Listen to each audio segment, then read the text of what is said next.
jatuh sejatuh-jatuhnya. Mungkin karena itu Allah menakdirkan saya jatuh sejatuh-jatuhnya. Jadi harta, kekayaan, kesuksesan, popularitas, bahkan anak istri meninggalkan saya. Yang paling, kalau itu mungkin sudah biasa ya dialami. Yang paling saya rasakan di waktu itu, ibu kandung saya melahirkan sudah tidak mau mengakui saya.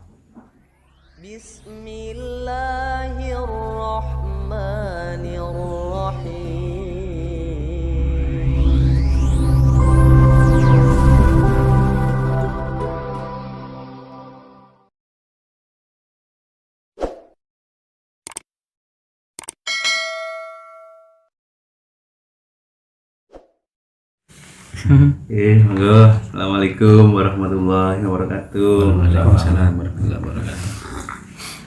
Selamat datang Pak Jen atau Mbah Bejo di rumah kami, di kubu kami. Selamat datang Mas Herman sama adik yang Halus. jauh dari ujung selatan. Mudah-mudahan pertemuan kita ini membawa barokah, membawa tambah kita dekat ke Allah. Amin. Ridha Allah menyertai kita. Sudah lama Mas kenalan gabung dengan DN. Kenal DN sekitar tahun 2016 akhir. Oh. Iya. Jadi awalnya itu kan di tahun 2002. Itu saya kan mondok di daerah Bagus 2012. 2002. Oh 2002. Jadi awal saya pengen memperdalam tentang tauhid itu ya di tahun 2002. Istilahnya dulu saya istilahkan itu pencari Tuhan. Gitu. Mencari sampai ketemu dengan salah satu mursyid yang tadi saya obrolkan, daerah Bondowoso itu veteran itu, tapi lebih mendalam ke kejawen selama 6 tahun. Ya, dari ilmu kejawen yang saya pelajari di sana memang intinya tetap lurus ke Allah, tapi lebih menitik beratkan ke keikhlasan, menerima apa yang sudah Allah tentukan. Hanya menerima dan menerima. Untuk step-stepnya biar menjadi insan yang ikhlas, yang punya insan yang memiliki pribadi mukhlas, itu tidak dikasih tahu tata caranya. Jadi masih mengalami kebingungan bacanya di sana. Berarti perlu juga nanti diobrolkan sama Mbak Bejo mengenai lurus ke Allah itu. Lurus ke Allah yang kita lakukan selama ini, kemarin sebelum ini, apa memang sudah benar-benar lurus atau lurus tapi bengkok seperti gini. Kalau benar-benar lurus ya alhamdulillah, nanti mempercepat perjalanan itu. Tapi kalau bilang lurus tapi perjalanannya tidak cepat, ya mungkin ada kesalahan di situ. Kalau menurut saya nanti biar dikoreksi sama senior. Terus setelah itu saya bertemu dengan mursyid yang dari Kiai Muzaki yang di sini, tetapi di Situbondo. Beliau teman akrabnya dulu, masih belum jadi punya pesantren, masih sebagai ya lora lah, tapi ada pondok. Toretot Mutabaroh bukan. Dia pribadi kan, nggak ada majelis. Dari Situbondo saya dibimbing, karena waktu itu saya jatuh sejatuh-jatuhnya. Mungkin karena itu Allah menakdirkan saya jatuh sejatuh-jatuhnya. Jadi konsep zero man itu yang saya temukan bukan teorinya dulu, tapi prakteknya dulu yang Allah ajarkan ke saya. Semua menghilang. Harta, kekayaan, kesuksesan, popularitas, bahkan anak istri meninggalkan saya. Yang paling, kalau itu mungkin sudah biasa ya dialami. Yang paling saya rasakan di waktu itu, ibu kandung saya melahirkan sudah tidak mau mengakui saya. itu titik yang paling saya, ini kan adik saya, ini saksi di tahun 2015 itu. Ibu kandung saya sendiri sudah tidak mengakui saya sebagai anak. Karena memang tahu konsep Qul huwallahu ahad itu harus tidak ada kata-kata dengan siapapun, baik orang tua, guru dan siapa. Jangan sampai ada keterkaitan, keterikatan. Lam yalid wa lam yulad. Iya. Kan itu enak sudah, itu prakteknya, Iya. itu praktek. Tapi ketika itu seakan-akan hidup seperti dulu guru saya mempraktekkan, kalau kamu sudah pernah merasakan hidup seperti ini, pemisah tasbih, baru tahu kamu jadi diri kamu siapa.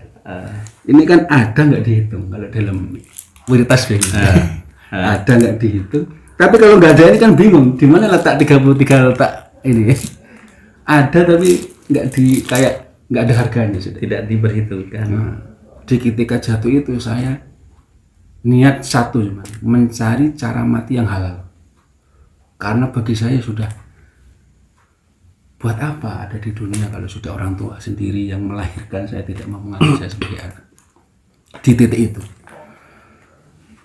dari pokoknya segala macam pengetahuan saya gali untuk istilahnya meredamkan tadi itu. Di tahun 2015 akhirnya bertemu dengan beliau yang di Situbondo itu. Saya ditata di sana, ditata tauhid mulai awal, ditata. Ya beliaulah ya bagi saya sosok yang menguatkan saya. Andai kata saya tidak bertemu dengan itu, mungkin saya mencari gua. Dan di sana saya pengen mati dengan cara halal di waktu itu. Tapi dengan bertemunya beliau saya dikasih pemahaman tentang tauhid, gini dikuatkan. Hampir tiap hari saya ke sana. Karena sudah apa yang saya perjuangkan sudah tidak ada. Harta, popularitas, pekerjaan. Dulu di tahun 2010 itu puncak-puncaknya kesuksesan lah bagi saya. Bisa beli kendaraan, bangun rumah, usaha, segalanya sudah itu. Di tahun 2015 hancur sehancur-hancurnya. Terus bertemu dengan beliau, ditata, alhamdulillah sudah mulai menyadari kalau semua itu adalah minallah. Tapi belum dikasih tahu prakteknya. Cuman dikir yang waktu diajarkan dulu dikenal dengan istilah sirullah. Sirullah yaitu melebur Allah mutu Allah dulu istilahnya itu. Sirullah, datullah. Jadi amalan nama ilmu untuk spiritual untuk bisa tetap lurus ke Allah itu dulu sirullah. Yang dicoba aja cuman Allah. Tapi ketika Allah itu ya katanya pasien tadi itu dulu yang dipraktekkan yang tapi nggak menyentuh ya. Cuman ketika nafas masuk Allah terus keluar Allah. Sampai mencapai fana tadi itu. Dulu tuh sudah sempat dulu kan pernah belajar ngerogoh sukmo aja. Sukmo dulu. Jadi segala spiritual sudah pernah saya pelajari. Gitu. Jadi kayak ngerogoh sukmo kan kayak nggak kesadaran hilang nih maksudnya. Iya. Hilang lah jadi hilang. Cuman masih mengalami kebingungan di sana saya baca ketika itu. Nah, setelah saya menemukan di internet tentang kok ada dulu kan yang saya cari wusul, bagaimana cara untuk wusul ke Allah, nyampe ke Allah gitu. Karena yang saya cari dulu siapa yang menciptakan saya, buat apa saya diciptakan, itu yang saya cari. Allah seperti apa itu, di mana letaknya itu yang saya cari. Ya harus wusul gitu. Kalau sudah wusul bisa. Ya konsepnya itu man arafa nafsa itu tetap yang dipakai. Ketika bertemu dengan konsep PNSA ini, alhamdulillah step by step saya praktekkan sudah mulai tertata, sudah mulai makin ketemu. Cuman awal ketika saya mempraktekkan ya mungkin karena mamluk yang dulu pernah saya amalkan efeknya itu. Baru 5 menit kepala saya kayak dipukul pakai balok besar, nggak sadar tapi nggak kuat, nggak bisa bangun waktu itu. Ada sekitar 15 menit itu nggak bisa ngapa-ngapain saya. saya berhenti, dunia ini kayak muter. Mungkin proses pelepasan itu ya. Hisi-hisi gitu ya. Ilmu kejawen itu ya. Ya tetap kan nggak bisa bertemu langsung, terus by phone dengan Pak Pur kan belum punya kontak personnya dulu, hanya lewat YouTube gitu aja. Cuman terus saya praktekkan sambil minta bimbingan dari mursyid cuman saya matchkan teori itu, saya matchkan. Alhamdulillah sudah mulai ada peningkatan baik spiritual, kepribadian, terus ke aplikasi kehidupan sehari-hari, sehingga ditemukan dengan istri yang di sini, yang di Jember. Sudah mulai perubahan mulai kelihatan. Tapi yang penting bukan perubahan dalam arti itu istilah material, lebih ke rohaniah. Dulu meningkatkan yakin saya ke ainul yakin hingga hakul yakin itu sangat sulit. Dulu pernah ngobrol-ngobrol, saya meyakini Allah satu, kul huwallahu ahad, Allah satu, tapi di mana-mana itu harus ada penjelasan yang bisa memecahkan logika saya. Selama penjelasan mursyid atau siapapun yang tidak bisa memecahkan logika saya, mental ya. Kan sulit bisa menjadi hakul yakin kalau logika akal ini nggak nerima. Pasti bertolak terus itu. Ada perdebatan dalam batin itu. Iya. Jadi saya mencari penjelasan, baru mendapat penjelasan dari mursyid yang dari Istiqomah itu. Meyakini bahwa Allah satu tapi di mana-mana, itu dengan peribaratan, dengan gambaran. Baru saya bisa mencapai ke hakul yakin. Kalau Allah itu memang satu tapi di mana-mana. Gitu. Mungkin Pak Jen lebih paham, bisa menjelaskan tentang konsep seperti itu.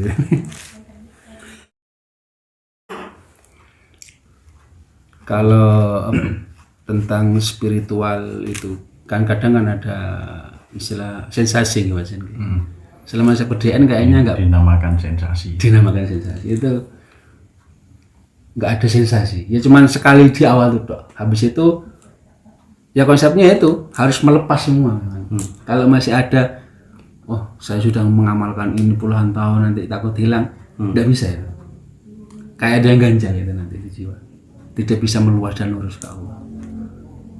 Nah ini semua saya copot, alhamdulillah sudah bisa. Ya mungkin itu pengalaman yang pernah perjalanan.